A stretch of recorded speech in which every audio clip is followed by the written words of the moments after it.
Hello student, कैसे हैं आप लोग। I hope you will fine at your home. देखिए, हमने आपके 4th लेसन कंप्लीट करा दिए थे, उसका मैंने वर्क भी करा दिया था आपको। आप लोगों ने फेयर नोटबुक पर सबने कर लिया होगा उस वर्क को। अब हम नेक्स्ट लेसन रीडिंग करेंगे, lesson number 5, coal and petroleum. Coal और पेट्रोलियम के बारे में इस चैप्टर में इसको हम डिस्कस करेंगे, ठीक है। तो हम पढ़ते हैं। सबसे पहले इसका टॉपिक क्या है, नेचुरल रिसोर्सेज। नेचुरल रिसोर्सेज क्या है? Natural resources are those which are obtained from the nature. यानी कि नेचुरल रिसोर्सेज कौन से होते हैं? जो हमें किससे मिलते हैं? जो हमें प्राप्त होते हैं नेचर से, प्रकृति से जो प्राप्त होते हैं हमें, उसको हम बोलते हैं नेचुरल रिसोर्सेज। जैसे कि यहाँ दिए हुए हैं आपके air, water, soil, mineral, etc. ये सारे क्या है? नेचुरल रिसोर्सेज हैं जो हमें प्राप्त होते हैं। Are the example of natural resources. On the other hand, man made resource. दूसरे शब्दों में अगर हम कहें तो कहते हैं man made resources are those which are made by human beings. यानी वो दूसरे शब्दों में अगर हम कहेंगे तो मैन मेड रिसोर्सेज, यानी कि जो किसके द्वारा मिलते हैं? मैन के द्वारा। यानी मैन बनाते हैं अपने आप, ह्यूमन बींग जो लोग बनाते हैं रिसोर्सेज, उसको हम बोलते हैं मैन मेड, ठीक है। यही कह रहा है यहाँ पर, man made resources are those which are made by human being. वो मैन मेड रिसोर्सेज कहलाएंगे जो ह्यूमन बींग के द्वारा तैयार किए जाते हैं, ठीक है। नेक्स्ट टॉपिक देखिए, क्या है? Types of natural resources. Natural resources के यहाँ पर टाइप दिए हुए हैं।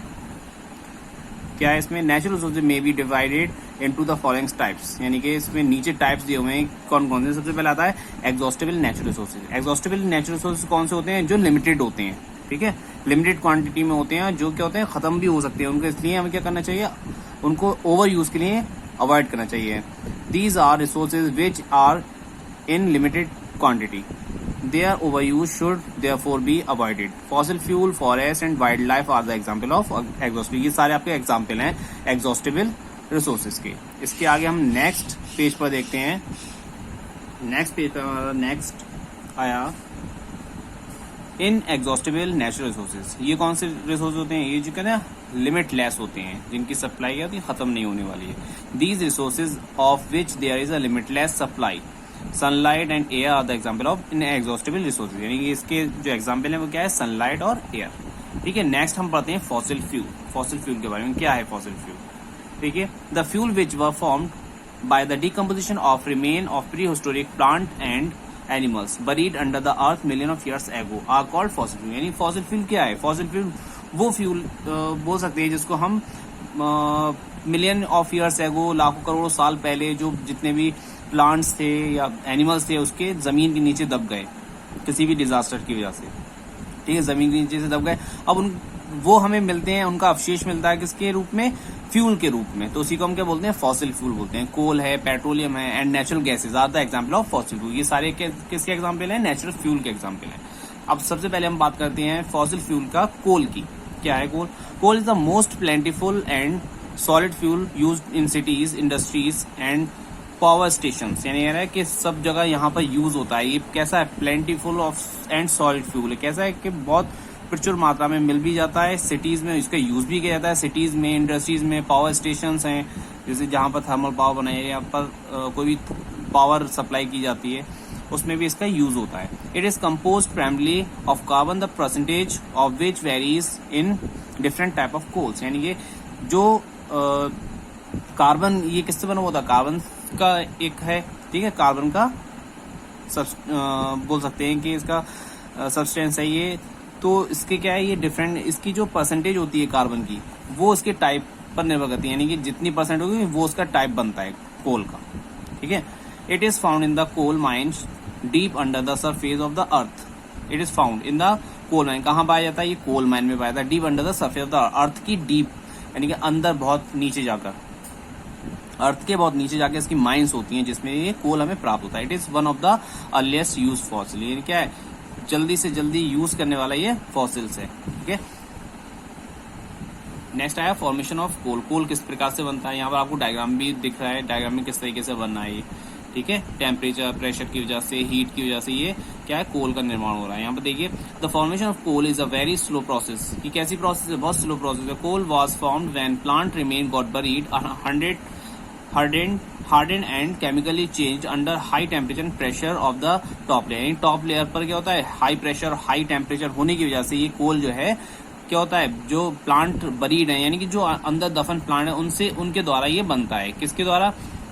बट टाइम टू टाइम यानी टाइम लगता है उनमें, काफी टाइम तक प्रेशर, हीट यानी टेम्परेचर बढ़ता जाता है, उसकी वजह से ये बनता है कोयला। ठीक है। It is believed that approximately 300 million of years ago the surface of the earth due to the some environmental changes, यानी कह सकते हैं कि it is the believe that, ये हम अनुमान लगा सकते हैं, कह सकते हैं कि 3000 मिलियन ईयर्स एगो, यानी 300 मिलियन सालों पहले द सरफेस ऑफ द अर्थ के जो एनवायरमेंटल चेंजेस हुए, यानी एनवायरमेंट में चेंज हुआ, gradually they got covered with many layers of soil and got decompose, यानी क्या हुआ, वो सॉइल का निर्माण हुआ उससे और वो क्या हुई, डिकम्पोज हुआ ये। ठीक है। चेंजेस देखिए, the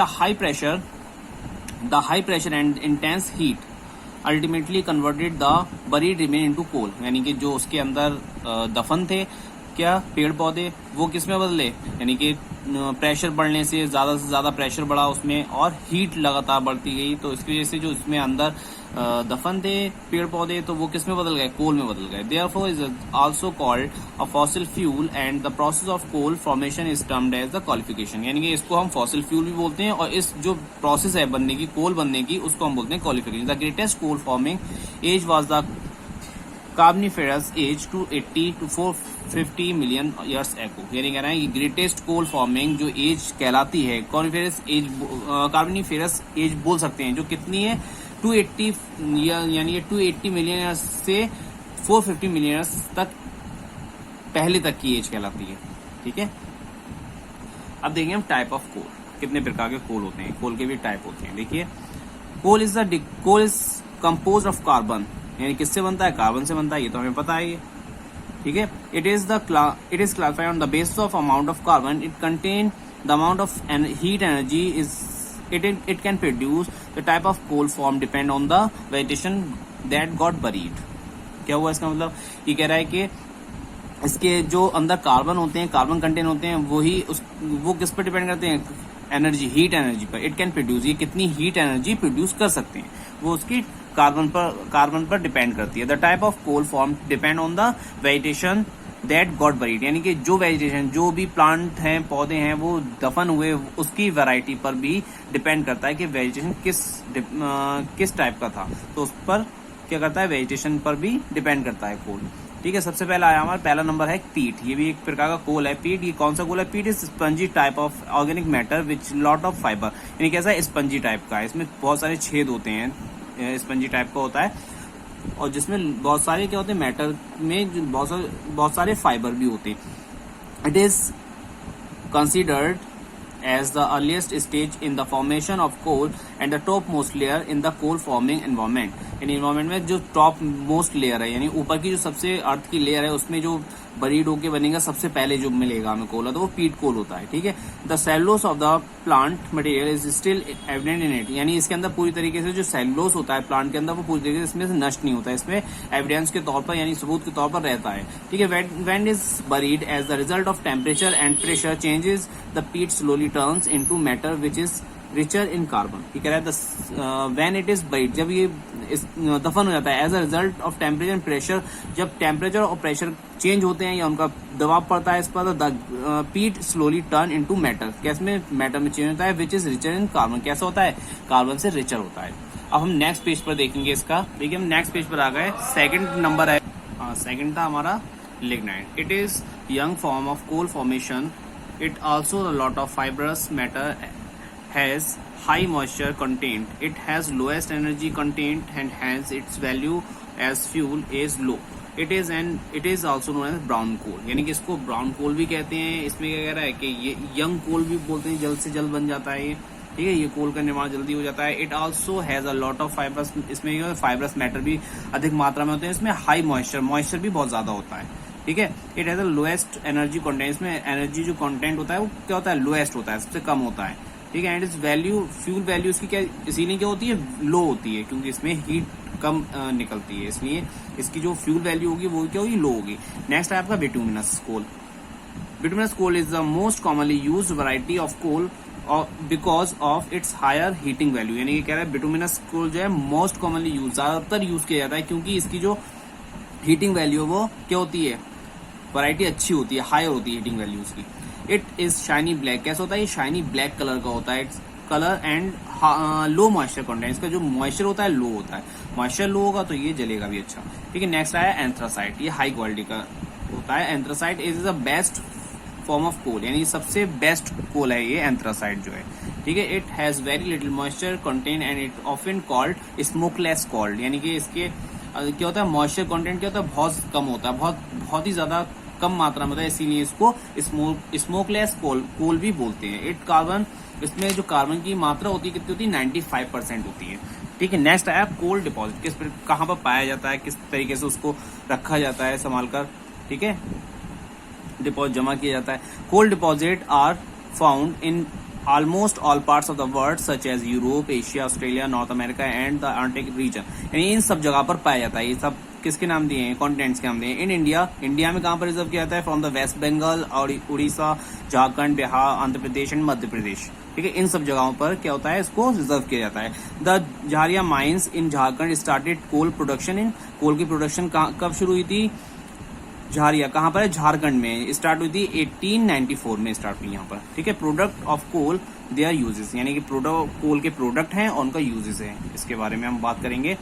the various product obtained by the processing of coal are given below, यानी यहाँ पर ये किस प्रकार से कोल से बनाए जाते हैं दूसरे प्रोडक्ट। जैसे कि पहला है coke, it is produced by heating coal in the absence of air, यानी एयर के एब्सेंस में इसको हीट करके बनाया जाता है कोक को। It is the tough porous black substance and contain 98% carbon, इसके अंदर 98% कार्बन होता है, ये छिद्र वाला होता है, इसके अंदर छिद्र काफी होते हैं, टफ होता है और ब्लैक होता है ये। ठीक है, इट इज द, यहाँ पर दिया हुआ भी इसका example, it is use as a fuel, it is also used in the extraction of many metals and for manufacturing steel, यानी मैन्युफैक्चरिंग स्टील बनाने में इसका यूज किया जाता है। ठीक है, और मेटल को जो ओर्स होती हैं उससे एक्सट्रैक्ट करने में भी इसका यूज किया जाता है। ठीक है, नेक्स्ट आया कोल तार, क्या है, it is thick black opaque fluid obtained as by product of the process of manufacturing coke, यानी मैन्युफैक्चरिंग कोक बनाने में जब कोक बनाया जाता है तो उसमें उसके द्वारा भी ये कोल तार को प्राप्त किया जाता है, जब कोक बनाया जाता है उस टाइम पर। It is used in anti dandruff shampoo, जिसमें ऑइंटमेंट, सोप, परफ्यूम, इन सब चीजों में इसका यूज किया जाता है, इस सब में डाला जाता है। नेक्स्ट है coal gas, it is a gaseous fuel obtained by a product of the process of manufacturing coke, ये भी जब कोक बनाया जाता है उसमें मैन्युफैक्चर उस दौरान इसको भी गैसियस फ्यूल के रूप में लिया जाता है कोल गैस को।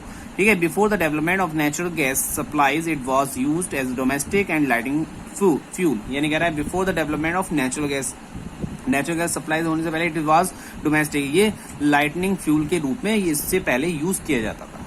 ठीक है, इसके आगे हम नेक्स्ट वीडियो में डिस्कस करेंगे।